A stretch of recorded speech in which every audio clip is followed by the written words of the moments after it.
আসসালামু আলাইকুম। মার্চ ফরওয়ার্ডের সম্মানিত সদস্যবৃন্দ, আপনাদের সবাইকে স্বাগত জানাচ্ছি। ৪১তম বিসিএস প্রিলিমিনারি পরীক্ষা নিয়ে মার্চ ফরওয়ার্ডের বিশেষ আয়োজনের গুলোর একটি, এবং বলতে পারেন বিসিএস পরীক্ষার পূর্ব মুহূর্তে সময় হিসাবে আর একদিনও বাকি নেই। ওই যে রাত পোহালেই পরীক্ষা, এই সময়ে সর্বশেষ আমাদের পরীক্ষা প্রস্তুতির জন্য যে আয়োজন, আপনাদেরকে গাইডলাইন দেওয়ার জন্য, সেটা হচ্ছে পরীক্ষা কেন্দ্রে চাপ মুক্ত থাকার উপায়। এবং এই বিষয়ে আমরা সৌভাগ্যবশত আজকে আমাদের সাথে পেয়েছে আমাদের খুবই প্রিয় একজন মোটিভেটর, আমাদের বাংলাদেশের একজন লিডিং মোটিভেশনাল স্পিকার ডক্টর আল মাসুদ রহমান স্যারকে। আমার মনে হয় স্যার সম্পর্কে আমাদের খুব বেশি পরিচয় করিয়ে দেওয়ার দরকার হবে না, কারণ স্যারকে আমরা আগে থেকেই, স্যার আমাদের মার্চ ফরওয়ার্ড একেবারে শুরুর দিকে আরেকটা প্রোগ্রামে আমাদের সাথে ছিলেন, খুব এনজয়েবল একটা সেশন ছিল সেটা আমাদের সকলের জন্য। এবং আজকেও আমরা স্যারেরও অনেক, যদি এই কাজগুলোতে আমাদের এখানে খুব কম নজর দেওয়া হতো, আসার কথা যে ইদানিং স্যার যে কাজগুলো করেন, এই যে এগুলো অনেক গুরুত্বপূর্ণ বিষয় আমাদের, মোর দেন আমি বলবো কি স্টাডি, পড়ালেখার চেয়েও বেশি গুরুত্বপূর্ণ বিষয় আমাদের মনোজগতের, আমাদেরকে কনসাল্টিং গাইডলাইন দেওয়ার ক্ষেত্রে একজন লিডিং ফিগার আমাদের বাংলাদেশে এবং ইন্টারন্যাশনাল পার্সোনালিটি আমরা বলতে পারি। ডক্টর আল মাসুদ রহমান স্যারকে আমরা আগে আমাদের সাথে পেয়েছি। স্যার, আমি আপনাকে শুভেচ্ছা জানাচ্ছি। কেমন আছেন স্যার? হ্যাঁ, অনেক শুভেচ্ছা, অনেক স্বাগত। ভালো আছি এবং আলহামদুলিল্লাহ। অনেক অনেক ধন্যবাদ স্যার। স্যার, আমরা আজকে, আমি আপনাকে আগে একটু শেয়ার করে রেখেছিলাম, সেটা হচ্ছে আমাদের ৪১তম বিসিএস প্রিলিমিনারি পরীক্ষায় আগামীকাল বাংলাদেশে যে পরীক্ষাটা হতে যাচ্ছে, আপনি জানেন আমাদের জব মার্কেটের জন্য, বিশেষ করে শীর্ষ সারির সরকারি কর্মকর্তা নিয়োগের জন্য বাংলাদেশের সবচেয়ে বড় পাবলিক পরীক্ষা বাংলাদেশ সিভিল সার্ভিসের পরীক্ষাটি। এবং সেই সিভিল সার্ভিসের পরীক্ষায় অংশগ্রহণ করার জন্য আবেদন করেছেন প্রায় 4,75,000 ক্যান্ডিডেট, 2,000 কম বেশি 2,000 পোস্টের বিপরীতে। এবং তাদের মধ্যে একটা বিপুল সংখ্যক পরীক্ষার্থী কালকে অংশগ্রহণ করতে যাচ্ছেন। তো এই পরীক্ষাটা একেবারে সর্বশেষ গত 4-5 দিন একটু অনিশ্চয়তা তৈরি হয়েছিল বলা যায়। পাবলিক সার্ভিস কমিশন যদিও খুবই স্ট্রিক্ট ছিল তাদের ঘোষণাগুলোতে, কিন্তু একেবারে শেষ মুহূর্তে হাইকোর্টে রিট করা, সেটা হাইকোর্ট উচ্চ আদালত হয়ে সর্বশেষ হাইকোর্টও বহাল রাখলো, আমাদের উচ্চ আদালতও বহাল করলো যে পাবলিক সার্ভিস কমিশন যে ডেটে চাচ্ছেন স্বাস্থ্যবিধি মেনে সেই ডেটে, অর্থাৎ 19 তারিখে পরীক্ষা হবে, অর্থাৎ পরীক্ষা নিয়ে আমাদের আর কোনো অনিশ্চয়তা নেই। তো এটা বাদ দিলেও এমনিতে স্যার পরীক্ষা মানেই হচ্ছে আমাদের কাছে, অনেকের কাছেই এটা আতঙ্কের নাম। আপনারা যখন পরীক্ষা দিতেন আপনাদের কাছে কেমন ছিল এটা আমরা জানি না, আমি নিজেও যখন পরীক্ষা দিতাম এসএসসি এইচএসসি সময় ছিল যে পরীক্ষা মানে হচ্ছে একটা রোগ শোক এসে উপস্থিত হবে, এটা হতে পারে এক ধরনের পরীক্ষা ভীতি।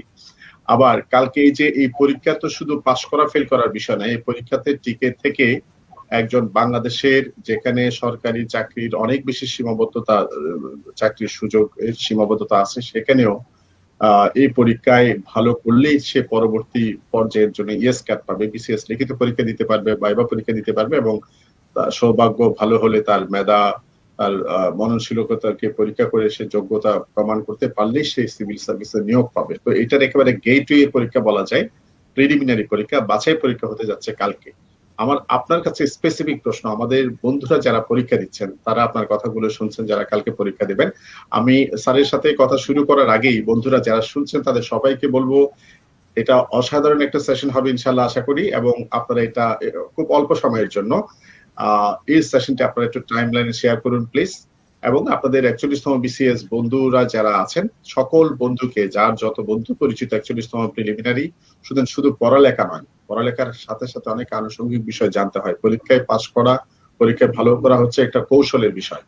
এই কৌশলের একটা অংশ হচ্ছে পরীক্ষার বিষয়ে আমাদের পরীক্ষার জন্য প্রস্তুতি নেওয়া, পরীক্ষার হলে নিজেকে কনফিডেন্ট রাখা, ভালো রাখা, সুস্থ রাখা, সাবলীল রাখা, পরীক্ষা যাতে চিন্তা করতে পারে সেই সুযোগটা রাখা। সুতরাং ৪১তম বিসিএস প্রিলিমিনারি প্রার্থী যারা আছে তাদেরকে নাম মেনশন করুন, এবং কারো কোনো প্রশ্ন থাকলে এই সংক্রান্ত আপনারা কমেন্টে প্রশ্নটা করতে পারবেন। আপনাদের সবাইকে শুভেচ্ছা জানাচ্ছি। আমি সরাসরি আমাদের আলমাস স্যারকে প্রশ্ন করতে চাই, স্যার পরীক্ষার সাথে ভীতি শব্দটা কেন যুক্ত হয়? পরীক্ষা ভীতি নিয়ে যদি আপনি একটু খুব সংক্ষেপে একটু বলতেন প্লিজ শুরুতে। সবাইকে শুভেচ্ছা জানাচ্ছি, স্বাগত জানাচ্ছি। ভীতি তখনই আসে এটা একটা নেগেটিভ ফিলিংস। যে নেগেটিভ ফিলিংসটা আমার নার্ভাস সিস্টেমের উপরে একটা নেগেটিভ প্রভাব ফেলে এবং আমার শরীরের উপরে একটা নেগেটিভ ইম্প্যাক্ট ফেলে। ফলে আমার শরীরের ক্ষমতা, মনোবল সবই ক্ষতিগ্রস্ত হয়। তার মানে ভীতি জিনিসটা একেবারে গ্রহণযোগ্য না। তবে ভীতি তখনই তো হয় যদি আমরা সামনাসামনি কোনো শত্রু দেখি, তাহলে তো আমরা দেখতেই পাচ্ছি। কিন্তু আমরা যখন পরীক্ষা ভীতি দিই বা পরীক্ষার সময় যে ভয়টা পাই অথবা ইন্টারভিউতে যে ভয়টা পাই ইত্যাদি যে ভয়গুলো পাই, সেটা তো হবে কি হবে না, পারবো কি পারবো না, কি প্রশ্ন করে, কি প্রশ্ন আসে, ওই নেগেটিভ ভাবনা থেকেই আমাদের মধ্যে একটা নেগেটিভ ফিলিংস তৈরি হয়। তো এক্ষেত্রে আসলে আপনার একটু ইনফরমেশনের জন্য বলে যাই, যদি আমি এগুলোকে এই আমাদের স্ক্রিনে দেখাচ্ছি না, কারণ আমরা চাই না কোনো নেগেটিভ কিছু ছড়িয়ে যাক। আমাদের অলরেডি 3-4 জন বলেছে ভয় লাগছে, টেনশন লাগছে, একজন বলছে ওষুধ খেয়েছি। এখন আপনি বলেন স্যার। তো ওই যে টেন্স মানে কি, টান, হ্যাঁ, নার্ভের উপর টান পড়বে। আমি যখন নেগেটিভ থিঙ্কিং করব তখন এই টানটা পড়বে এবং ওই টেনশন থেকে আমার ওই নেগেটিভ হরমোন তৈরি হবে। আমার শরীরের মধ্যে এই উৎসাহ মানে এনার্জি কমে যাবে এবং পারা জিনিসও কিন্তু দেখা যাবে যে আমার কনফিউজড হয়ে যাচ্ছে। তো সুতরাং আমরা পরিষ্কারভাবে আমরা যারা আচরণবিদ্যার উপরে পড়াশোনা করি, আমরা যারা মনোবিজ্ঞানের উপরে পড়াশোনা করার চেষ্টা করি বা বোঝার চেষ্টা করি, মানুষকে আচরণবিদ্যা শেখায়, তাদেরকে পরিষ্কার করে বলি, দেখো বাবা, হ্যাঁ, যা হবার তাই হবে, যা পড়েছো যথেষ্ট মনে করবে, আত্মবিশ্বাস রাখবে। এবং আমি গতকালও একটা ইনস্টিটিউটে আত্মবিশ্বাসের উপর কথা বলেছি গতকাল, এবং সেদিন একটা বড় কর্পোরেট অফিসের সব হাই অফিসারদেরকেও সেলফ কনফিডেন্সের উপর আলোচনা করেছি। বিশেষ করে যারা ছাত্রছাত্রী, তাদেরকে তো আমাদের ইউনিভার্সিটিতে কলেজে এই ট্রেনিংটা করাতেই হয় যে আত্মবিশ্বাসের গুরুত্বটা কি। একটা কথা বলে রাখি একদম শুরুতে, সেটা হচ্ছে আমরা 7 ভাই 2 বোন এবং আমরা সিদ্ধেশ্বরী থাকি। আমরা সবাই পড়াশোনা করেছি, অধিকাংশ ইউনিভার্সিটি বুয়েটে পড়েছে আমার ভাইরা। কিন্তু আমরা কিন্তু কোনো ভাই বোন কিন্তু বিসিএস পরীক্ষা দিই নাই। পরীক্ষা দিয়ে ফেল করেছি বা খারাপ করেছি বা অকৃতজ্ঞ হয়েছে তা না, মানে পরীক্ষা আমরা দিই নাই। এখন প্রশ্ন যদি বলা হয় যে কেন দিই নাই, আমার বাবা কখনো আমাদের বিসিএস পরীক্ষা দেওয়ার কথা বলে নাই। বাবা একজন অফিসার ছিলেন সরকারি, কিন্তু বাবা বলেন নাই, আর আমরাও কারোর মাথায় ঢুকে নাই যে বিসিএস পরীক্ষা দিতে হবে।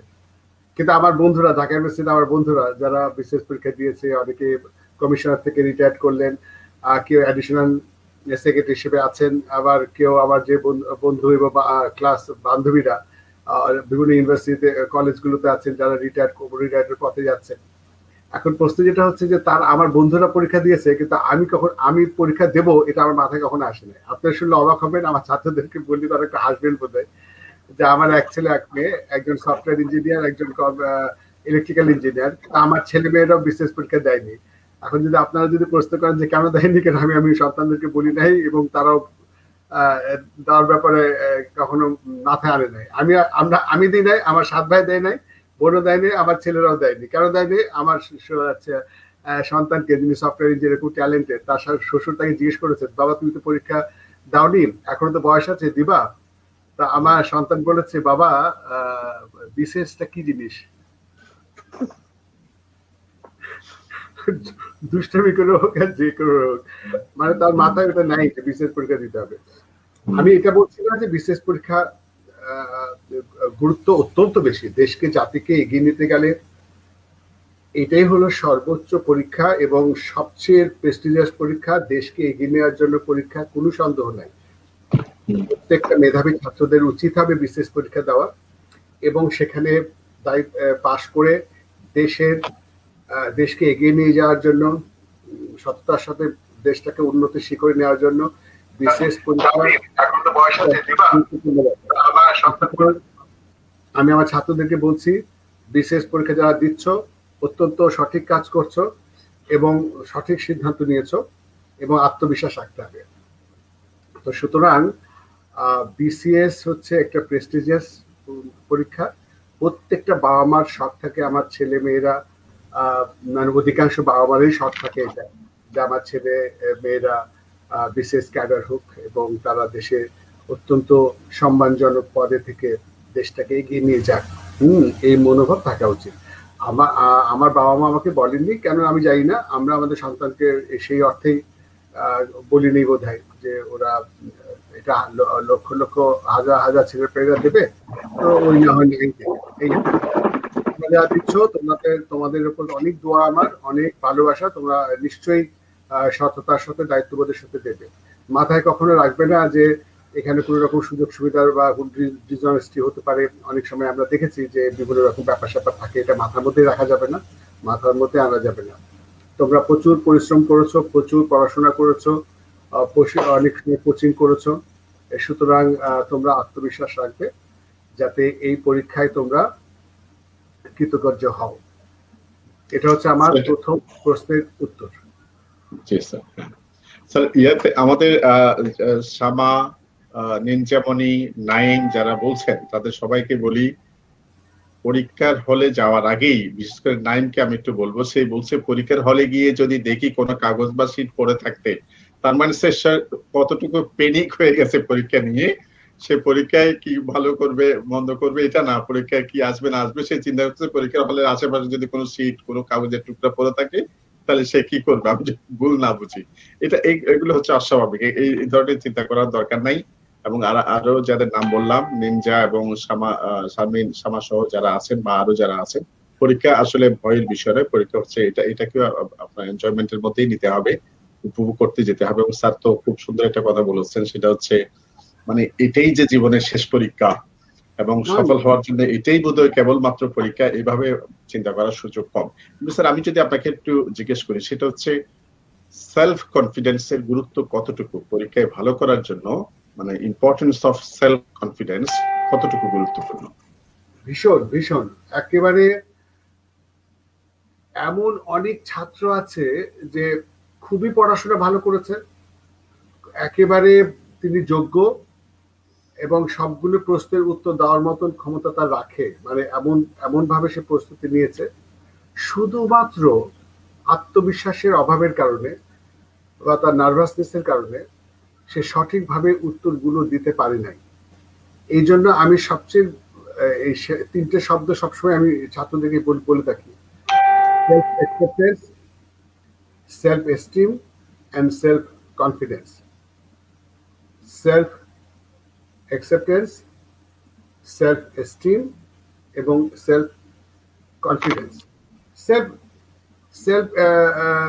অ্যাকসেপ্টেন্স মানে হচ্ছে যে আমি কোন কলেজ থেকে পরীক্ষা দিচ্ছি বা কোন ভার্সিটি থেকে পরীক্ষা দিচ্ছি, আমি ছোট না বড়, মানে খাটো না লম্বা, ফর্সা না চিকন, বা আমার চোখটা ভুরুটা একটু ছোট না বড়, কানের লতি কিরকম, মানে আমি কিরকম দেখতে, কি কোথা থেকে কোন কলেজ থেকে পরীক্ষা দিচ্ছে, ও ঢাকা ইউনিভার্সিটিতে পরীক্ষা দিচ্ছে বা ও বইয়ের থেকে পরীক্ষা দিচ্ছে বা অমুক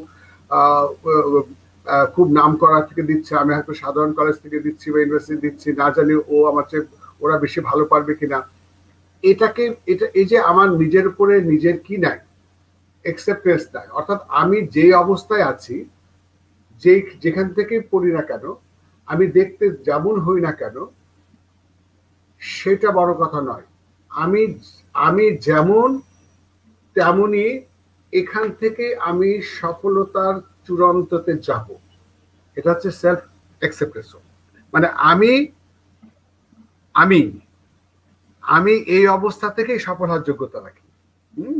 ছোট খাটো কি কালো কি ফর্সা বা কোন কলেজ বা কোন ভার্সিটি ইজ নট ইম্পর্টেন্ট।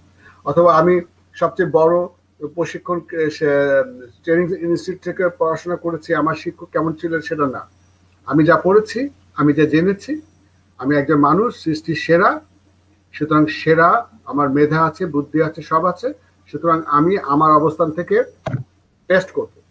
এটা মানে এখানে হচ্ছে আমি আমার অবস্থান থেকে বেস্ট, এটাকে অ্যাকসেপ্ট করা, আমাকে অ্যাকসেপ্ট করা, এটা এক নম্বর বিষয়। দ্বিতীয় বিষয় হচ্ছে সে স্টিম, মানে আমার যোগ্যতার মধ্যে যোগ্যতাগুলো সবাই বোঝা, যে আমি সৃষ্টির সেরা একজন, আমি আমার ব্রেন ঠিক আছে, আমার আমার সবকিছু ঠিক আছে, আমি সৃষ্টির শ্রেষ্ঠ হিসাবে সৃষ্টি হয়েছি, সুতরাং আমি ব্যর্থ হতে পারি না। আমার ভেতরে যে সকল যোগ্যতা গুণাবলী আছে সেই সম্পর্কে বোঝা এবং সেগুলোকে বৃদ্ধি করে আমি যোগ্যতা শীর্ষে উঠতে পারি। বিবেচনা, এস্টিমেশন আমাকে জানতে হবে। থার্ড যেটা বলছি সেটা হচ্ছে যেটা আপনি এখন লাস্টে বললেন, যে আত্মবিশ্বাসের গুরুত্ব আমার পরীক্ষা উত্তর দেওয়ার ক্ষেত্রে কতটুকু। যেমন আমি 10 বার পড়েছি, 3 বার পড়েছি, বহুবার পড়েছি, কিন্তু আমার আত্মবিশ্বাসের কারণে হয়তো আমি সঠিকভাবে লিখতে পারছি না। হ্যাঁ, এই ব্যাপারটা কেন? আমার ব্রেন ঠিক মতো কাজ করছে না কেন? যেমন ইন্টারভিউতে দেখা গেছে যে খুবই ভালো ছাত্র, রিটেনে ভালো, রেজাল্ট ভালো, সব ভালো, কিন্তু প্রশ্নের উত্তর দিতে পারছে না, নার্ভাস হয়ে গেছে আত্মবিশ্বাসের অভাবের জন্য। কিন্তু আরেকজন তার তুলনায় খুবই খুবই সে তুলনায় কিছুই না, তার রেজাল্ট খারাপ, পরীক্ষা হয়েছেও খারাপ, কিন্তু ইন্টারভিউটির মধ্যে সে বেস্ট হয়েছে তার আত্মবিশ্বাসের কারণে, কারণ সে একেবারেই উত্তর দিয়েছে একেবারে মুখের সামনে, একবার সঠিক আত্মবিশ্বাসের সাথে, বাই ডোন্ট কেয়ার। তো সুতরাং দেখা গেছে তাকেই তারা চয়েস করেছেন যে আমি একজন আত্মবিশ্বাসী মানুষকে নিতে চাই। রেজাল্ট হচ্ছে কিন্তু তার মিন করে কথা বলছে, ঠিক মতন চোখ তুলে তাকাতে পারছে না, তো এরকম লোককে নিয়ে আমার কাজ হবে না। আমার একেবারে রাফ অ্যান্ড টাফ এরকম একটা ছেলে, যোগ্য ছেলেকে দরকার, যে আমার কোম্পানিটাকে বা সংস্থাটাকে নিয়ে যেতে পারবে। সুতরাং আত্মবিশ্বাস একটা ভিন্ন জিনিস। তার নার্ভাস সিস্টেম, তার ভাষার ধরনই, তার লেখার স্টাইলটাই বদলে যেতে পারে, নার্ভাস সিস্টেম এত স্ট্রং হয়। এখন আমি একটা কথা বলি যে অ্যাকচুয়ালি আত্মবিশ্বাসটা সাথে আমাদের মেমোরির বা আমার লিখবার কি ক্ষমতা নির্ভর করে, বা পড়াশোনা যেগুলো আমি করেছি সেগুলো ঠিক মতো মনে আসছে, ঠিক মতো লিখতে পারছি, খুব সহজে এগুলো এসে যাচ্ছে আমার মেমোরি থেকে, সেটা কতটুকু হয় সেটা যদি বুঝতে হয় তাহলে আমি দুটো বা তিনটে এক্সাম্পল দেব। সেটা কি?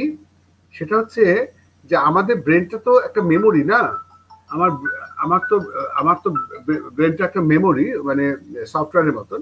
আমি যেগুলো পড়েছি, জেনেছি, বুঝেছি, সব তো আমার ব্রেনের মধ্যে রেকর্ডেড আছে না। তো রেকর্ড আছে, এগুলো আমার যখন প্রয়োজন হবে সেটা আমি আউটপুট করব, ইনপুট থেকে আউটপুট করব, অথবা আমার বিভিন্ন রকম নলেজ গুলোকে আমি সমন্বিত করে একটা ভাষা ব্যাপার, একটা এমন একটা প্রশ্ন এসছে যেটা হয়তো ওরকম করে আমি পড়িনি, কিন্তু আমি আমার জ্ঞান থেকে আমি সুন্দর করে তার উত্তরটা লিখতে পারবো। আমার মধ্যে সেই ক্রিয়েটিভিটিটা আছে।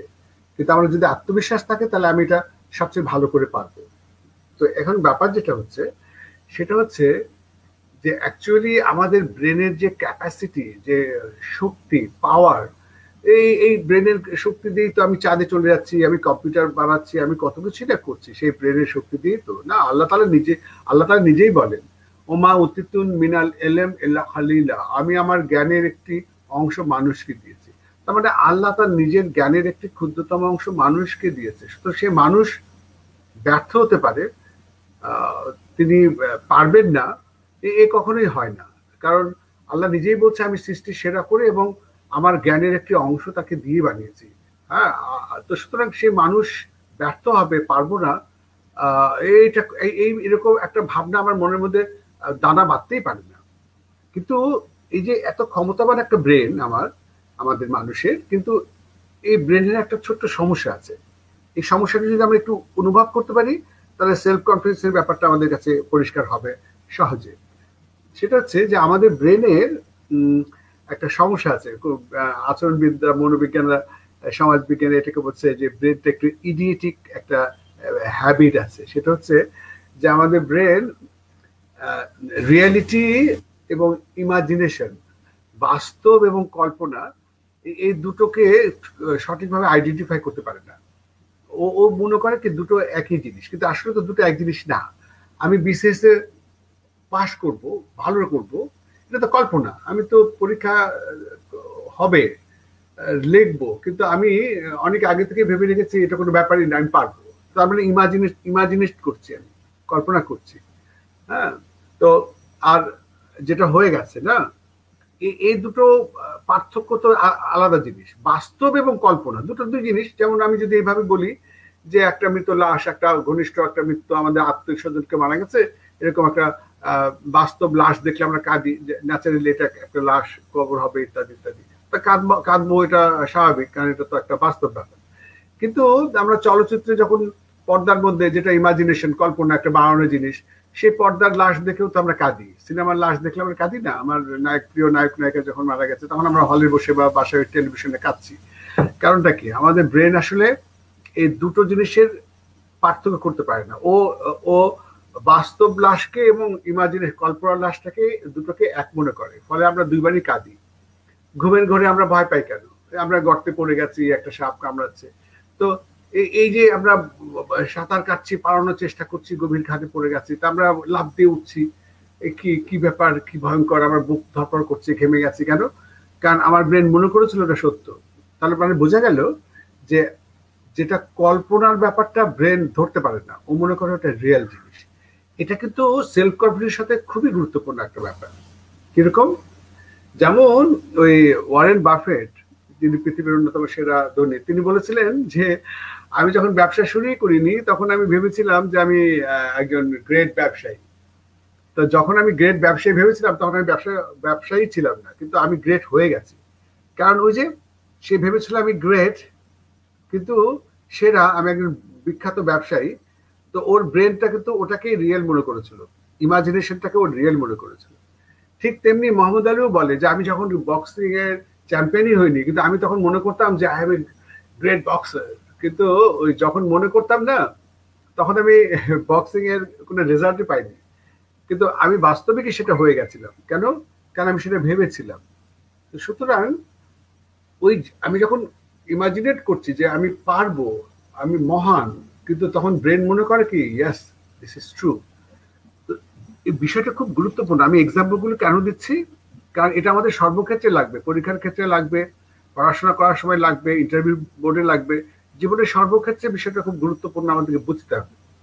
আমি আরো কয়েকটা এক্সাম্পল দিচ্ছি ব্যাপারটা একেবারে পরিষ্কার করে ধারণ করার জন্য। সেটা হচ্ছে যে মোহাম্মদ আলী আমাদের সময়, আমরা যখন ইউনিভার্সিটি পড়তাম তখন মোহাম্মদ আলী সর্বকালের সেরা মুষ্টিযোদ্ধা ছিলেন, এখনো তাই। এবং তাই তিনি কি বলবো, সে একেবারে প্রজাপতির মতন লাফিয়ে লাফিয়ে বক্সিং করতেন। তিনি মঞ্চে উঠেই বলতেন, no one better than me, I am the champion. তিনি মঞ্চে উঠে যখন বলতেন যে আমি চ্যাম্পিয়ন এই সময়ের, মানে বর্তমান সময়ের মধ্যে আমার মতন কেউ সেরা নাই, উনি কেন এটা বলতেন? কারণ তার ব্রেন যাতে ওটাকে বিশ্বাস করে নাই, এবং সে যখন বক্সিং করতো, কারণ তার ব্রেন বুঝে গিয়েছিল যে আমি চ্যাম্পিয়ন। কিন্তু উনি যদি এটা বলতেন কেন? কারণ তার পুরো বডির মধ্যে ওই শক্তিটা যেন জাগ্রত হয়। যেমন সেদিন সৌরভ গাঙ্গুলি একটা বিশ্ববিদ্যালয়ে বক্তৃতা দিচ্ছিলেন, খুব ভালো লাগলো। তিনি বলছিলেন যে যখন সচিন পৃথিবীর বিখ্যাত ব্যাটসম্যান বিখ্যাত, তখন আমি বিখ্যাত হইনি, সবাই শুরু করেছি। তখন সাংবাদিকরা জিজ্ঞেস করেছেন যে আপনি তখন শুরু, তো সচিনের সাথে ব্যাটিং এ আপনি কি নার্ভাস হতেন না? আপনি ভয় পেতেন না যে এত বড় একজন বিখ্যাত একজন ব্যাটসম্যানের সাথে আপনি নেমেছেন? তো সৌরভ উত্তর দিয়েছিলেন যে আমার উল্টো দিকে যে সচিন দাঁড়িয়ে আছে, এটা আমি তার দিকে খেয়ালই করতাম না, আমি ওর দিকে তাকাতামই না। মানে ওর দিকে আমার তাকানোর কোনো দরকার নেই, কারণ আমি জানি আমার জায়গায় আমি বেস্ট। ওর দিকে আমি তাকাতে গেলে তো আমি নার্ভাস হয়ে যাবো, যে ও বাবা রে, ওখানে দাঁড়িয়ে আছে, আমি ওর সামনে কেমনে খেলবো। ও বলছে আমি ওর দিকে তাকাতেমই না, কারণ আমি মনে মনে ভাবতাম যে আমি যেখানে দাঁড়িয়ে আছি এই জায়গাটা আমি বেস্ট। ওবায়দুল ভাই দেখেছেন অবস্থাটা? কি অসাধারণ কথা, যে আমি ওর দিকে তাকাইতামই না, আমি মনে করতাম যে আমার জায়গায় আমি বেস্ট, ওর জায়গায় ও বেস্ট, ইটস ওকে। তা আমার পাশে কে বসে আছে, সে তার মনোভঙ্গিটা কি, সে পারবে কি পারবে না, যে মুখে মুখে হাসছে না টেনশন করছে, তাহলে আমি আমার মুখে না না, আমি কোশ্চেন পেয়েছি, আমি পড়াশোনা করেছি, আমি পারবই, না পারার কোনো কারণ নেই। আর যদি কোনো কিছু আমার কাছে কমন মনে না হয়, আমি চিন্তা করে ভাবনা করে আমার অভিজ্ঞতা থেকে লিখবো, এবং সেটা রাইট হবে। এই বোধটুকু থাকতে হবে। আমি সৌরভের আরেকটা এক্সাম্পল দিই আমার ছাত্রছাত্রীদেরকে আত্মবিশ্বাসটা আরেকটু জাগ্রত করার জন্য। তিনি বলছেন যে যেদিন রাত্রে আমি মনে মনে ভাবতাম যে কালকের বোধহয়, এই সৌরভ বলছিল, এই তো গত মাসে একটা ইন্টারভিউতে বলছিলেন, যে আমি যেদিন রাত্রে ঘুমিয়ে ঘুমিয়ে ভাবতাম যে কালকের দিনটা বোধহয় আমার ভালো যাবে না, কালকে বোধহয় আমি পারবো না, আগামীকাল বোধহয় আমি পারবো না, ওর অধিকাংশ দিন আমি আউট হয়ে গেছি, কিন্তু যেদিন রাত্রে ভেবেছি যে আজ কালকে আমি বেস্ট করব, বেস্ট, কালকে আমার সেঞ্চুরি হবে, মনে হচ্ছে মানে আমি নিশ্চয়ই কালকে ভালো করব, মানে সেই দিন অধিকাংশ ক্ষেত্রে 90 ক্ষেত্রে আমি সেঞ্চুরি করেছি। তার মানে কি, ও রাত্রে ভেবেছে আমি সেঞ্চুরি করব, কালকে আমার দিনটা হবে বেস্ট। হ্যাঁ, ওই ইমাজিনেশনে ব্রেন মনে করেছিল রিয়েল, এবং পরের দিন তার গায়ে শরীরে এমন একটা মানে আবেশ ছিল। Yes, is very important. তার মানে আমি যেটা কল্পনা করব, ভাববো, আমার ব্রেন সেটাকে রিসিভ করবে, এবং পুরো নার্ভাস সিস্টেম, বডির যে নিউরোনাল ফাংশন, সেটা ওই জিনিসটাকেই রিসিভ করে। তো সুতরাং আপনি দেখেছেন ওবায়দুল ভাই, আপনি তো শিক্ষকতার সাথে জড়িত রয়েছেন, আপনি একেবারে কি বলবো, আপনি তো একেবারে এই HR এর প্রধান ছিলেন, এই ছাত্রছাত্রীদের আপনার কাজ, আপনি তো এটা নিয়ে কাজ করছেন।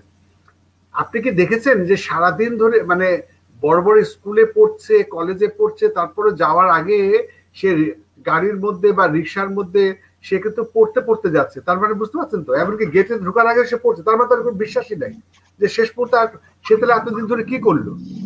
একটা জিনিস, সে বইটা সে রিভাইজ করে ফেলেছে, তো সে তাহলে ওই পরীক্ষা কেন্দ্রে গেটে ঢোকার সময় পড়ছে কি জন্য, তার কনফিউজড। তো সুতরাং this is not perfect, this is not correct. আমি পড়েছি, বুঝেছি। আমি আমার ছাত্রদেরকে বলি না, আমরা পড়ি কেন, শেখার জন্য। শিখবো কখন, যখন বুঝবো। বুঝবো কখন, যখন বিষয়টা নিয়ে ভাববো। তো সুতরাং আমি পড়েছি কেন, শেখার জন্য। শিখবো কখন, যখন আমি বিষয়টা বুঝবো, আন্ডারস্ট্যান্ডিং হবে। আন্ডারস্ট্যান্ডিং যখন হয়ে গেছে, তখন লেখাটা তো কোনো ব্যাপারই না। আমি একটা পড়েছি, একটা আমার বইয়ের একটা প্রবন্ধ পড়েছি, বুঝে বুঝে লাইন বাই লাইন আমি পড়েছি। এখান থেকে যে কোশ্চেনই আসুক না কেন, আমার জন্য কোনো উত্তর দেওয়া কোনো সমস্যাই না। আমার নোট কেন পড়তে হবে, কারণ আমি তো জানি আমি নোট লিখতে পারবো এখানে 100টা, আপনি লিখতে পারবেন। এখানে আমার ওই ছাত্ররাই, যে ছাত্ররা পরীক্ষা দিচ্ছে, ওরা যদি সেই জিনিসটা পড়ে, ওরা নিজেরাই লিখতে পারবে। এখানে নোটটা আমি পড়তে পারি যে কত স্টাইলে মানুষ লিখছে, কত স্টাইলে মানুষ বলছে, কত স্টাইলে করা যায়, ভেরিয়েশন কেমন হতে পারে। আমাদের অনেক সময় পরীক্ষা খারাপ হওয়ার একটা কারণ দেখা যায় এরকম, কালকের পরীক্ষাটা মূলত স্যার বৃত্ত ভরাটের পরীক্ষা, 200টা MCQ থাকবে। এই 200টা MCQ গুলো বিভিন্ন সাবজেক্ট ওয়ারি 10টা সাবজেক্ট থেকে বৃত্ত ভরাট করতে হবে। আমাদের কারো কারো মনে হয় এরকম, সে মনোযোগ দিয়ে দাগিয়ে যাচ্ছেন, আর সে আরেকজনের দাগানোটা নিয়ে ভাবছে, হ্যাঁ সে মনে হয় সব পেরে যাচ্ছে, সে মনে হয় সে পেরে যাচ্ছে, সব পেরে যাচ্ছে।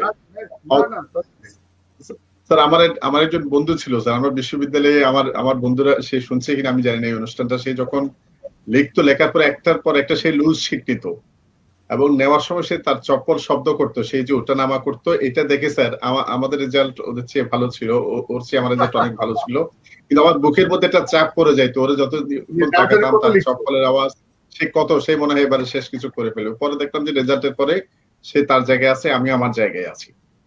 এই যে অন্য জনের প্রতি তাকিয়ে থাকা, এই ধরনের একটা বিষয়। আমি একটু স্যার আপনি এই কাছ থেকে এই বিষয়ে জানার আগে একটু বলতে চাই, নাইম, পরীক্ষার হলে ওএমআর এর যে আনসার শিট, ওএমআর শিট, এটা দেওয়া হয় 9:30টার দিকে দেওয়া হবে, আর প্রশ্নপত্র দেওয়া হবে জাস্ট 10টায়।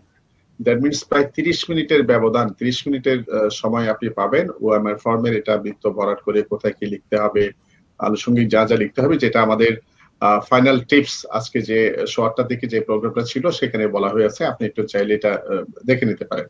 আর যারা স্যার একটু যদি বলতেন, মানে অন্যের দিকে, অন্য কি করছে, কত কিছু কিছু ক্যান্ডিডেট থাকে সে নিজে কি করছে এটা নিয়ে পাবে না, অন্য কি করছে সবসময় এটা মাথায় থাকে। যেমন সে নিজে পড়ে কিন্তু সে আরেকজনকে পড়তে দিচ্ছে না, আমি পড়তেছি না সুতরাং তোমরাও পড়ো না, এই ধরনের একটা ইয়ে গড়ে তোলে। এটা সম্পর্কে যদি স্যার একটু কিছু বলতেন। আমার কি নিজেকে নিয়ে আমাদের মনোযোগী হওয়া উচিত, নাকি অন্য কি করছে সেটা নিয়ে আমাদের পড়ে থাকা উচিত, আপনি কি বলছেন? এই ব্যাপারটা তো একেবারেই মানে বেসিক, যে শিক্ষকরা তাদেরকে পড়াচ্ছেন, যে প্রফেসররা পড়াচ্ছেন, তারা এই বিষয়টা নিশ্চয়ই তাদেরকে পরিষ্কার করিয়ে দিয়েছেন। এবং তারপরেও যদি আবার বলতে হয়, সেটা হচ্ছে পরিষ্কার এই ব্যাপারটা এরকম, আমি যা কিছু পড়েছি, বুঝেছি, আমার যে নলেজ আছে, আমার যে ইনফরমেশন আমার লোড করা আছে, আমি পোস্টশিটটা প্রথম থেকে শেষ পর্যন্ত দেখব। দেখার পরে যদি দেখা যায় যে কিছু কিছু ব্যাপারগুলো আমার মধ্যে রয়েছে কনফিউশন, যে এই বিষয়গুলো আমি ঠিক বুঝতে পারছি না, ধরা গেল যে 80% আমার কাছে খুব সহজ মনে হচ্ছে, আমি ওগুলো লিখতে থাকবো এবং আমার মাথায় রাখতে হবে যে আমি এগুলো আগে শেষ করি, যেগুলো যেগুলো আমার কাছে সহজ, ইজি, পসিবল, সেগুলো আমি আত্মবিশ্বাসের সাথে সুন্দর করে গুছিয়ে, নার্ভাস না হয়ে আত্মবিশ্বাসের সাথে যে আই অ্যাম দ্য বেস্ট। পরীক্ষা কেন্দ্রে ঢোকার সময় মনে রাখতে হবে একটা কথা, ওই যে পজিটিভ অ্যাফার্মেশন, আমি সবসময় বলে থাকি বাংলাদেশের শুধু না বিশ্বের সেরা স্পিকাররা, motivational speaker, inspirational speaker, spiritual স্পিকাররা একটা কথা বলেন যে সকালে ঘুম থেকে উঠেই আমাদেরকে মনে রাখতে হবে যে আই অ্যাম দ্য বেস্ট, আজকের দিনটা আমার জন্য বেস্ট হবে, সেরা হবে, সুন্দর হবে, যা কিছু আসবে সব আমি পারবো। মাথার মধ্যে সাবকনসিয়াস এবং কনসিয়াস দুই মাইন্ডের মধ্যে এই ভাবটা থাকতে হবে এবং এটা আসলে আমাদের অনেকদিন থেকে থাকা উচিত ছিল। এটা আমাদের শুরু থেকে আমার বয়সে আমাকেও এটা ভাবতে হয়, একটা পঞ্চম শ্রেণীর ছাত্রদেরকে ভাবতে হয়। এপিজে আব্দুল কালাম এটার উপর বহু বলেছেন যে সকালে উঠে উঠে আমরা এগুলো বলবো কেন, যাতে করে আমার ব্রেনের ওই ইন্টার কানেকশন নিউরোজেনেসিস, আমরা বলি না যে লোকটা আজকে সকালে কাকে দেখে যে দিনটা উঠেছে, দিনটাই খারাপ যাচ্ছে, এই কথা আমরা কেন বলি? যে সকালে ঘুম থেকে উঠে আমরা অন্য সময় পরীক্ষা বাদ এমনি বলছি যে আজকে বোধহয় ম্যাচ করছে শরীরটা, যে কি হবে আজকে দিনটা ভালো যাবে না, এইরকম নেগেটিভ কথা আমার মাথায় কেন আসছে? কারণ ইনফরমেশন নেগেটিভ আমার ব্রেনের মধ্যে।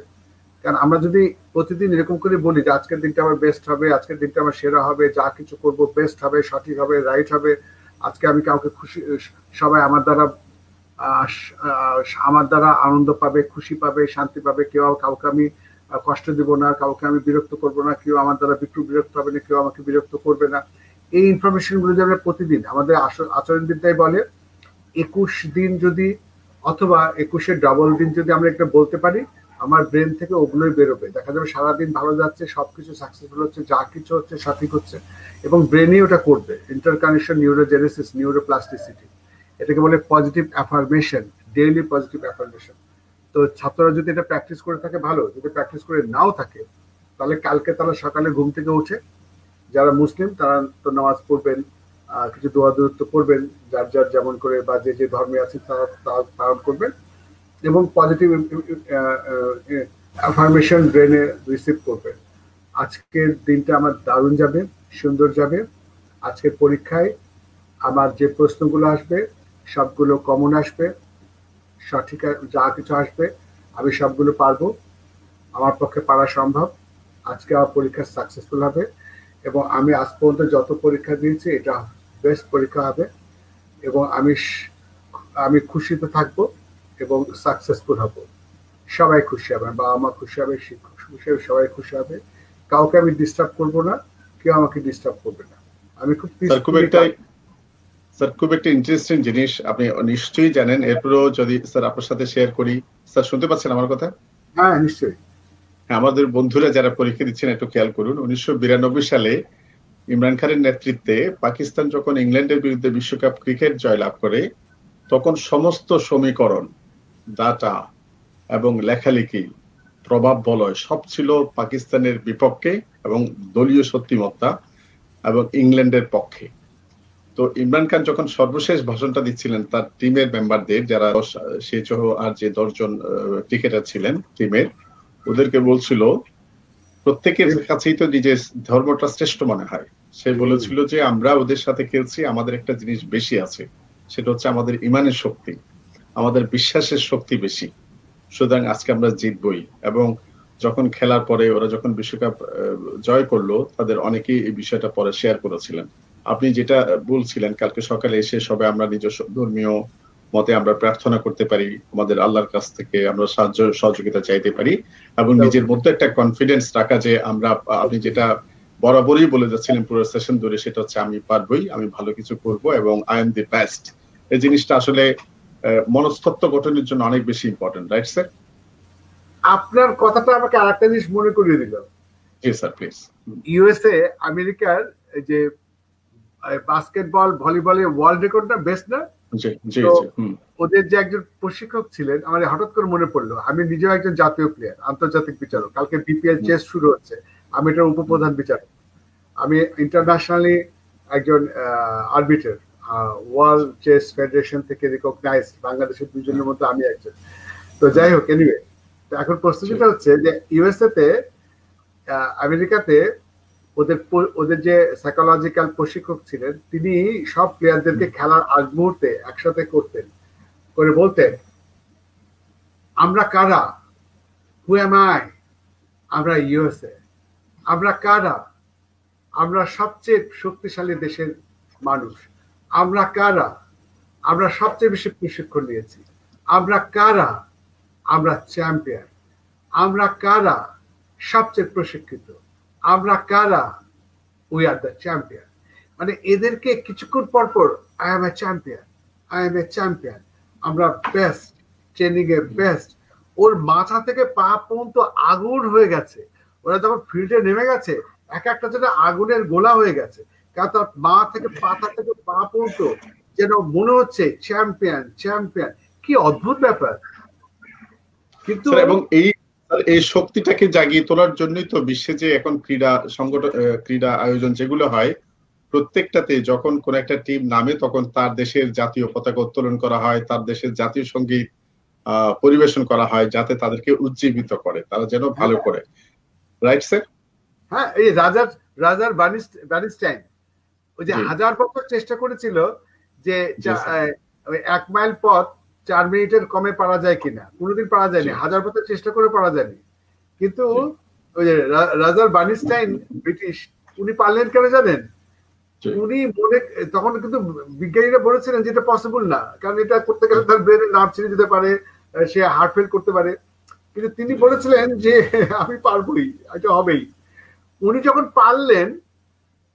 পারলেন 1000 বছর কেউ পারেনি, এর পরের বছরে 30 জন পেরেছে, এবং এই গত 15-30 বছরে হাজার পেরেছে। 1000 বছর মানে হাজার জন পেরেছে। আগে পায়নি কেন? কারণ আগে মনে হচ্ছিল এটা পসিবল না। স্যার এটা তো বিশ্বাস করতে হবে স্যার। আমাদের মাত্র 9 বছরের একটা ছেলে আবুল খায়ের, সে কুমিল্লা নোয়াখালীর দিকে ট্রেনে ওই যে লাল একটা কাপড়, লাল শালের মতো একটা কাপড় ধরে, ওই যে ট্রেন লাইন বিধ্বস্ত ছিল, ভাঙা ছিল, সে এটা ধরে শত শত মানুষের জীবন সেভ করতে সহায়তা করেছে। Right sir? পরে সে আমরাও পারি, তার উপর একটা প্রামাণ্য চিত্রিত হয়েছে। আসলে নিজস্ব মনোবলটা অনেক বেশি গুরুত্বপূর্ণ। ঠিক। তবে একটা কথা এই মুহূর্তে বলি, আমাদের তো প্রায় আধা ঘন্টা হয়ে যাচ্ছে, খুব জরুরি কিন্তু আগামীকাল সকালে উঠে তাড়াহুড়া করা যাবে না। এই আমার ড্রেসটা দাও, এটা দাও, কলমটা দাও, এটা দাও, এটা দাও, কাগজটা কোথায়, খাওয়ার টাইম নাই, মনে রাখতে হবে। কিন্তু তোমাদের ভাই, আপনি একজন শিক্ষক, আমি কিন্তু এটার উপর পত্রিকায় একাধিকবার লিখেছি যে শিক্ষার্থীদের পরীক্ষা কেন্দ্রে, ক্লাসে, ইন্টারভিউ বোর্ডে যেই যতই পড়াশোনা করুক না কেন, তিনি যদি এমন খাদ্য খেয়ে না যান, যদি ব্রেনে গ্লুকোজের ঘাটতি পড়ে, অত দেখা গেল যে তাড়াহুড়া করে খেয়েছে, খাওয়া কম খেয়েছে বা খাওয়ার টাইম নাই, তাহলে ব্রেনে যদি গ্লুকোজ শর্টেজ হয়, তাহলে কিন্তু ব্রেন কাজ করবে না।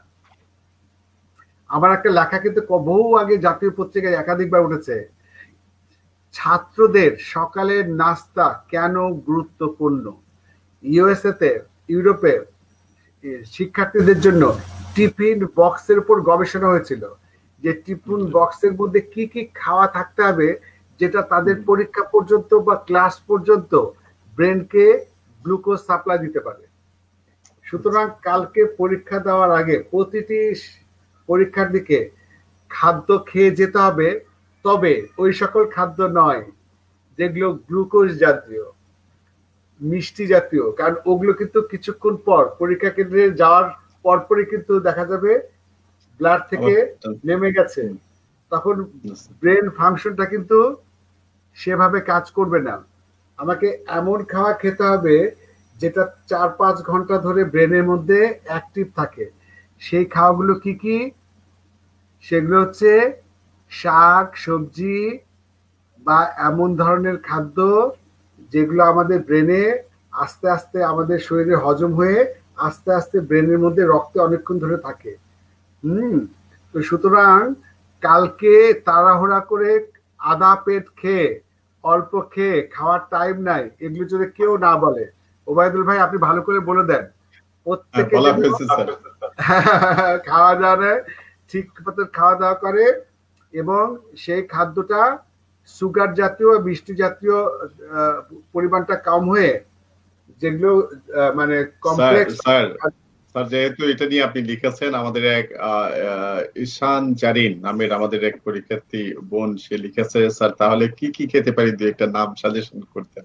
হ্যাঁ, ওই যে শাক সবজি জাতীয় খাদ্য,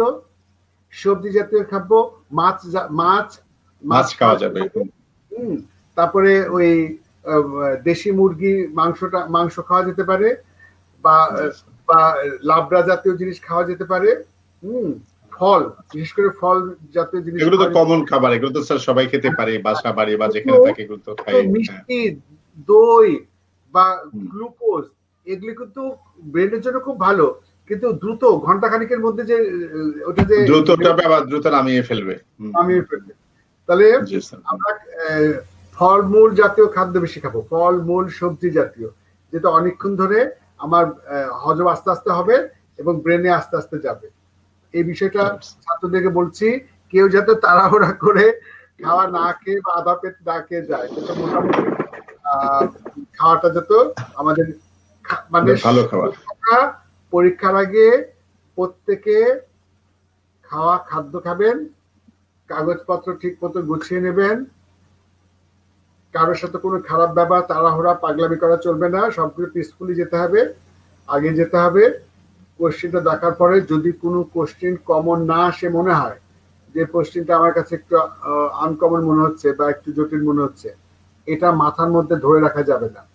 মনে করতে আমি যেগুলো আছে কমন, যেগুলো পাচ্ছি, যেগুলো সম্ভব, ঠান্ডা মাথায়, ওই যে বলে না প্যাশন ফর সাকসেস, সফলতা তাদের জন্যই যারা আনন্দের সাথে পরীক্ষা দেয়, আনন্দের সাথে, খুশির সাথে। হ্যাঁ, পরীক্ষায় ভালো করলে খুশি হব না, খুশির সাথে পরীক্ষা দেব, গেলে খুশি হব না, খুশির সাথে যাব, পেলে খুশি হব না, খুশির সাথে পাবো। এটাকে এনজয় করতে হবে, মানে ওভারঅল স্যার বলতে যাচ্ছেন পরীক্ষাটা এনজয় করতে হবে।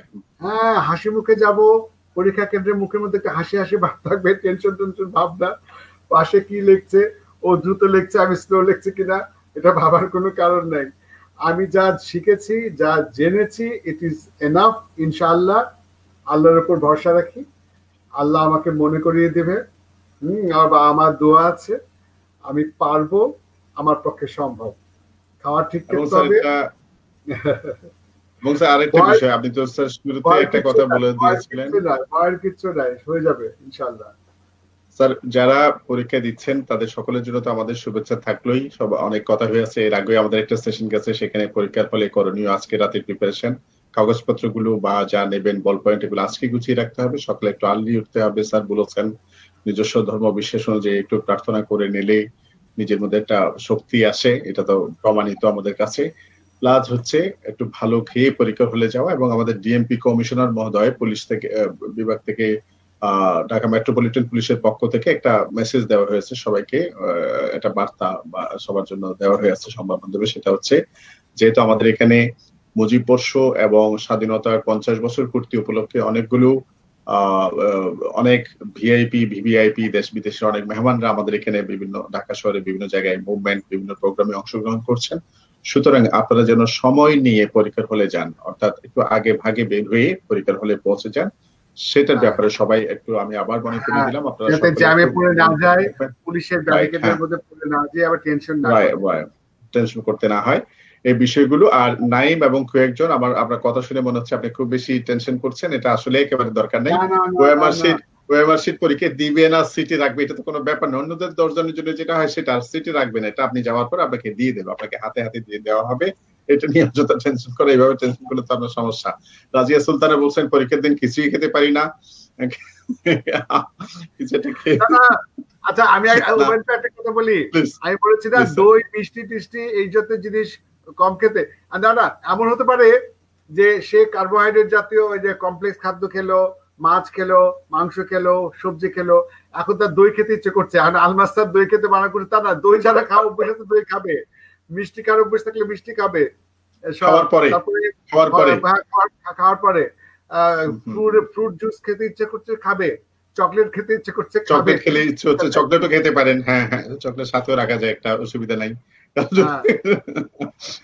অনেক অনেক ধন্যবাদ স্যার। আমার মনে হয় আমাদের সাথে যারা শুনেছিলেন এতক্ষণ ছিলেন, আমরা আসলে চেয়েছি আপনাদেরকে একটু পরীক্ষার আগে শেষ মুহূর্তে, আমরা তো টেনশন করব পরীক্ষার সাথে, একটু উদ্বেগ, টেনশন, একটু চিন্তা, এগুলো স্বাভাবিক বিষয়, কিন্তু এরপরে স্যার যেটা বলেছেন আসলে এগুলো হচ্ছে সবচেয়ে বেশি হচ্ছে, এগুলো আপনি এই টেনশনটা এমনি রিমুভ হবে আপনি যদি পরীক্ষাটা উপভোগ করেন। এখন উপভোগ কারা করবেন? যারা কনফিডেন্ট, যারা পড়ালেখা করেছেন। আমার সাথে পরশুদিন একটা আলোচনা ছিল এই পেশার নিয়ে, আমার পরশুদিন একটা সাক্ষাৎকার ছিল। আমি বলেছি দেখেন প্রেশার তো থাকবেই, প্রেশার না থাকলে আপনি কাজ করবেন কি করে? আমাদের পরীক্ষার প্রেশার থাকে বলেই তো পরীক্ষা দিই, বিশেষ প্রেশার আছে বলেই তো বিশেষ পরীক্ষা দিচ্ছে, মানে আমি পড়াশোনা করেছি। প্রেশার তো থাকতেই হবে, আমাদের প্রেশার থাকে বলেই তো আমরা কাজ করি, প্রেশার থাকে বলেই পড়াশোনা করি, প্রেশার থাকে বলেই ইন্টারভিউ দিই। তো সুতরাং প্রেশার জিনিসটা খারাপ না। প্রেশার জিনিসটা খারাপ তখনই, আমরা বলি না আমি খুব প্রেশারে আছি, যখন ওই প্রেশারটা আমার বুক ধড়ফড় করবে, নার্ভাস সিস্টেম তৈরি করবে, আমাকে হতাশ করে দিতে পারে, আমার হাত কাঁপা শুরু করতে পারে। ওই পর্যায়ে গেলে আমরা বলি যে আমি প্রেশারের মধ্যে পড়ে গেছি। না না না না না, ওই পর্যায়ে যাওয়া যাবে না। প্রেশার থাকবেই, প্রেশার থাকাটাই স্বাভাবিক, চাপ থাকাটাই স্বাভাবিক, ইট ইজ নর্মাল। প্রেশার থাকবে, কিচ্ছু না, এটা থাকবেই, থাকতেই হবে। কিন্তু ওটার কারণে যাতে আমার মেধা, বুদ্ধি, আত্মবিশ্বাস, শ্বাস প্রশ্বাস বৃদ্ধি, বুক ধড়ফড় এগুলো যেন না হয়, আমার বিদ্যা বুদ্ধি যেন লোপ না পায়। না, বাবা মার সাথে দোয়া নিয়ে যেতে হবে, মাকে বলতে মা দোয়া করে দাও। আমরা শেষের দিকে চলে আসছি, জাস্ট একটু ছোট একটা জিনিস, নিশ্চয়ই আপনাদের সময় শুনেছেন, ডিম খেয়ে গেলে নাকি পরীক্ষা ভালো হয় না, এটা কি সত্য স্যার? আমি তো অনেকবার ডিম খেয়ে গিয়েছি, পরীক্ষা খারাপ হয়েছে বলে মনে পড়ে না। আপনার কি? এটা একেবারে কুসংস্কার। এটাকে জোড়া কলা খেলে জোড়া বাচ্চা হবে, ডিম খেয়ে গেলে ডিম বাচ্চা হবে। তাহলে একটা কলা দুটা ডিম খেলে 100 পাবে? এটা হতে পারে না স্যার? হ্যাঁ, তাহলে যারা 100 পাবে নাকি? ওটা কোনো ব্যাপার না। তবে ওই যে বললাম দুটা ডিম খেয়ে গেলাম বলে দুটো ডিম পেয়ে যাব, এই ভাবনাটা নেগেটিভ ভাবনা। তো আমাদের কুসংস্কার তো কুসংস্কারই, এটা কোনো ব্যাপার না। তো ডিম যদি তাহলে অমলেট করে বা পোস্ট করে খাবে, এটাকে গোটা করে খাবে, কিচ্ছু যায় আসে না। হ্যাঁ, অনেক আছে না বলে আমি ডিম খাবো, ডিম খেয়ে আমি বেস্ট করবো, বেস্ট করেছে। আল্লাহর উপর ভরসা রাখতে হবে। এটা কিন্তু ডিম খেলে এটা বললে কিন্তু আল্লাহ অসন্তুষ্ট হবে, তাই না? আমার স্যার ম্যাথ জীবন আছে, আমাদের অনেকে ম্যাথ থেকে গিয়ে পরীক্ষা হলে পরীক্ষা দিবে ডিম, তো আমাদের ম্যাথ জীবনের একটা একেবারে অবিচ্ছেদ্য একটা খাবার বা অংশ। যাই হোক স্যার, আমাদের বন্ধুরা যারা শুনছেন, যারা পরীক্ষা দিবেন কালকে, আপনাদের সকলের জন্য শুভেচ্ছা। আপনারা সকলে আসলে পরীক্ষাটা, ওই চাপ বলেন, পরীক্ষা বলেন, এটাকে এনজয় করেন। আমার মনে হয় আমাদের শ্রদ্ধেয় আলমাসুর রহমান স্যার সেটাই বলতে চেয়েছেন। এবং সবচেয়ে বড় কথা, এই পরীক্ষাটা থমাস আলভা এডিসনের বিখ্যাত উক্তি আছে, এই পরীক্ষাটি আসলে আমাদের জীবনে সবকিছু নির্ধারণ করে দিবে না। আমরা আশা করছি এই পরীক্ষাটা আমাদের জন্য একটা গুরুত্বপূর্ণ পরীক্ষা হবে, আমাদের জীবন, ক্যারিয়ার জীবন সাজাতে এটা পজিটিভ রোল প্লে করবে, এতটুকুই আশা। যদি কোনো কারণে পরীক্ষা ভালো নাও হয়, আমাদের তো 43তম বিসিএস খুব সামনেই, কয়েক মাস পরে, অলরেডি 6 অগাস্ট একটা ডেট ঘোষণা করা আছে, 43তম বিসিএস। এবার না হলে আমরা পরের বারের জন্য চেষ্টা করব। আমাদের মনোভঙ্গটা, আশাভঙ্গটা কোথায় হয়? যখন আমরা ধরে নিই যে এটাই আমার শেষ, এটাতে না হলে বোধহয় আমার জীবন শেষ হয়ে যাবে। আসলে এটা একেবারেই সত্য নয়। স্যার তো বলেছেন তারা 7 ভাই বোন, তারা বিভিন্ন বাংলাদেশের টপ ইউনিভার্সিটিজ গুলো, খুব ভালো, যদি হয় খুব ভালো, না হলে আরো ভালো। এখন আমি এমন অনেককে চিনি, ভাই আমি এমন অনেককে চিনি বিসিএস পাস করে ওই জয়েন করেননি, তিনি ভেবেছেন যে আমি সরকারি কাজ করব। নাম বলতে চাচ্ছি না, বাংলাদেশ সরকারে এখন অনেক আছে, টেলিভিশনে আসে, বিসিএস ক্যাডার বিসিএস পাস করে আলটিমেটলি কিছুদিন কাজ করে মনে হয় না এটা করবো না, আমি আমার অন্য যেটা ভালো লাগছে ওটা করবো। সাংবাদিকতা করছে, অনেকে অনেক কাজ করছে। স্যার 38 বিসিএস এ যিনি প্রথম হয়ে আছেন, 38 বিসিএস একজন ডাক্তার ভদ্রলোক, উনি কিন্তু জয়েন করেন, উনি কিন্তু সারা বাংলাদেশে ফার্স্ট হওয়া। হ্যাঁ, সুতরাং বিসিএস হলেই যে আমার জীবনে একেবারে 16 কলায় পূর্ণ হচ্ছে বিষয়টা তা নয়। আমাদের বিভিন্ন আর্থসামাজিক বাস্তবিক প্রেক্ষাপটে আমরা এটাকে একটা গুরুত্বপূর্ণ মাধ্যম মনে করছি। এটাও আর 10টা চাকরির মতো একটা চাকরি, এটা জীবিকা নির্বাহের একটা উপায়, এটা একমাত্র উপায়, তা কিন্তু নয়। এবং তো আপনাদের সবার জন্য শুভেচ্ছা। এরপরও যারা বিসিএস ক্যাডার অফিসার হতে চাচ্ছেন তারা একটা ভালো পরীক্ষা দেন, সবাই সুস্থ স্বাভাবিকভাবে পরীক্ষা দেন, এবং অবশ্যই স্বাস্থ্যবিধি মেনে, যেহেতু আমাদের এখানে গত সপ্তাহখানেক ধরে আবার করোনা পরিস্থিতি উদ্বেগজনক ভাবে বেড়ে যাচ্ছে বলে অনেক স্বাস্থ্য এক্সপার্টরা বলছেন, সুতরাং মাস্ক পরে যাওয়া, তারপরে স্যানিটাইজারের ব্যবস্থা পরীক্ষার কেন্দ্রগুলোতে রাখা হবে, এটা পাবলিক সার্ভিস কমিশন থেকে বলা হয়েছে। তো এই ব্যাপারে আপনি সচেতন থাকবেন, এবং একটা ডিস্টেন্স, সোশ্যাল ডিস্টেন্স যেটা আমরা বলছি, মিনিমাম 3 ফিট থেকে 6 ফিট দূরত্ব যতটুকু সম্ভব, আপনি নিজেতে সচেতন হলে আপনার সামনের জন পিছনের জনকে আপনি সতর্ক করতে পারবেন। তো এগুলো একটু সবাই মনে রাখবেন।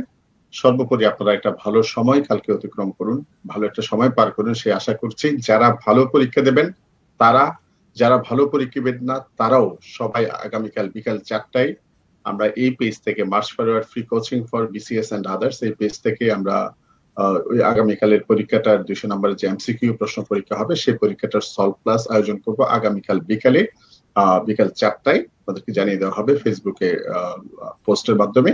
এবং আগামীকাল রাত 9টার দিকে আমরা কাটমার্ক কত হতে পারে এই পরীক্ষায়, যে পরীক্ষা এত প্রত্যাশিত একটা পরীক্ষা, সেখানে কাটমার্ক হতে পারে সম্ভাব্য, সেই বিষয়ে আমরা আলোচনা করব। 2টা প্রোগ্রামে আপনারা শুনবেন। যারা প্রিলিমিনারিতে পাস করবেন বলে মনে করবেন, ভালো করার আশা করবেন, তারা সকলে বিসিএস লিখিত কোচিং এর জন্য খুব জোরে সোরে কাজে লেগে পড়বেন। যারা ভালো করবেন না তারাও বিসিএস লিখিত কোচিং করবেন, কারণ বিসিএস এর পাশাপাশি আপনি অন্যান্য প্রতিযোগিতামূলক পরীক্ষায় প্রিলি, রিটেন, ভাইভা পরীক্ষা অংশগ্রহণ করেন, সেখানের জন্য আপনার একটা প্রস্তুতি হয়ে যাবে। এছাড়াও এই যে সামনে 43তম বিসিএস আসছে, সেখানে তো আবার আপনাকে প্রিলিমিনারি পরীক্ষা দিতে হবে, রিটেন পরীক্ষা দিতে হবে।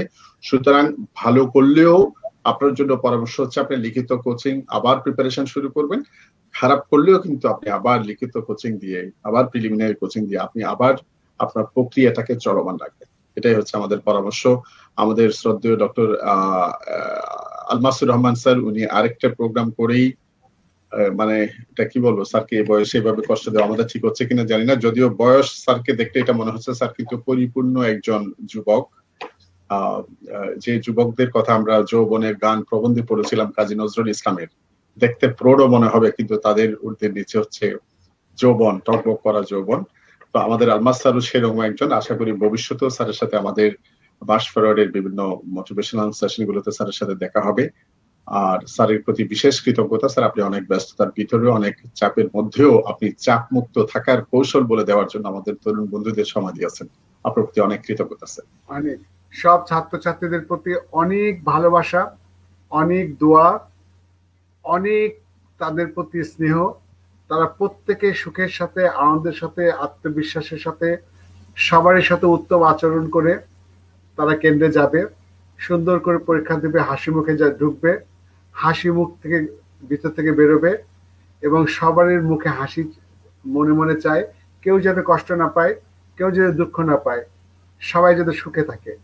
সুখ, সুন্দর একটা হাসি আল্লাহ তাআলাও পছন্দ করে। আল্লাহ কারো কষ্ট সহ্য করেন না, কারো ব্যথা সহ্য করেন না।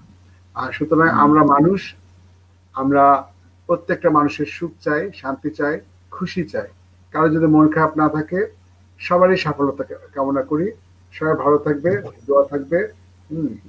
তো আল্লাহ হাফেজ, আসসালামু আলাইকুম। আসসালামু আলাইকুম স্যার।